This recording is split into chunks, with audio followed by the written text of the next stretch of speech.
Okay, time for a little update. Been a few weeks. Hasn't really had, haven't really done an update because I have been struggling with the wiring and just have not been making headway with it. I am still fighting with the taillights and trying to get the wiring figured out. I thought I had it, I was close.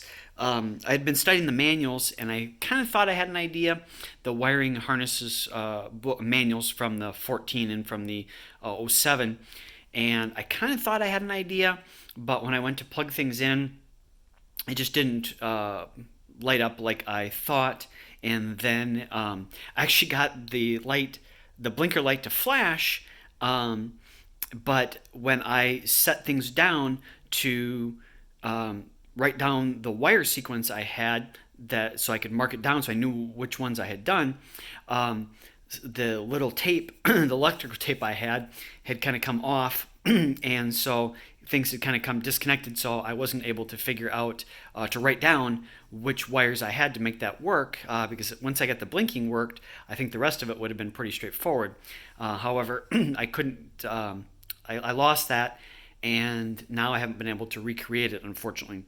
And in the process of that, I kept every time I would turn the key on and I was messing with the taillights, I kept smelling gas and I couldn't really figure out why.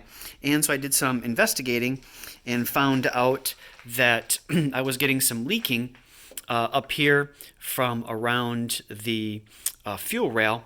And so I was messing with that, trying to get that figured out. And I finally eventually figured out or realized that when I got the double male connector, that they didn't include a gas or a little rubber O-ring with it, and that was why it was leaking, because I thought it was making a tight seal, but it wasn't. And unfortunately, in the process of that, I thought it was still a little tight where this was sitting right over here, and so I was going to clearance that a little bit, and I ran into a little bit of an issue. I had already, I guess, gotten it down pretty thin already, and unfortunately when I went to clearance it, I put a hole in the upper intake. So I got to call the local fab shop, DCA, talk to Dan tomorrow and see if he would be willing to come out. And I'll probably take this hose off, and then we could put something on the inside there, and hopefully he would be able to TIG weld over top of that, and probably also, probably about the size of my finger, so go, around it, bigger, and kind of fill that back in. Obviously, as that wall is very thin there, as I took this down.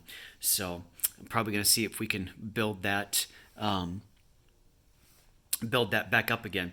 So since I knew I couldn't get that down anymore, and we're actually going to fill it back in some with doing that, I was trying to figure out how to redo the fuel rails, and this is the plan that I think I've come up with.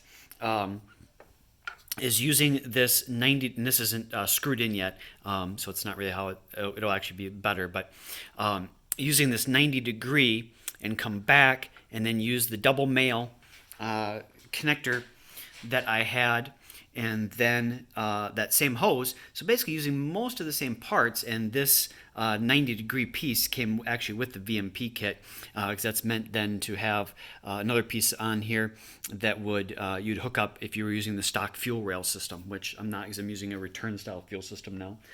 But so basically just kind of redoing that a little bit. Wish I would have actually kind of thought about this sooner, and then I wouldn't have actually taken those down and run into that particular issue. But live and learn, I guess.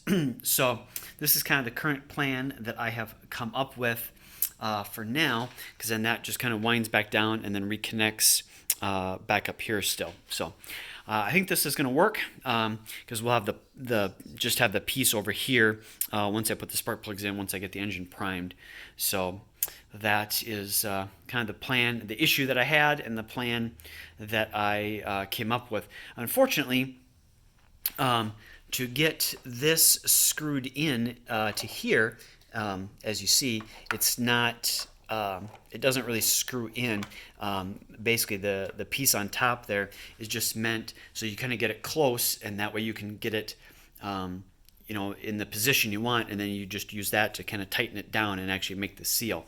But you actually have to be able to basically take and just spin this whole piece to make it thread on, which unfortunately I cannot do because obviously that's all in the way. So unfortunately, I have to take the supercharger off, and if you remember, I had significant problems getting the supercharger on in the first place. So I'm going to have to take this off so I can get down to the belt tensioner and release the tension on it so I can get the belt off, and then disconnect, unfortunately, all the hoses and everything else that I had problems with getting connected, and the fun little bolts to lift the supercharger off, or at least kind of just out of the way just slightly, so I can get back at the there's the one bolt here, but then there's one back, I can't see it, but back underneath of there is the other fuel rail bolt.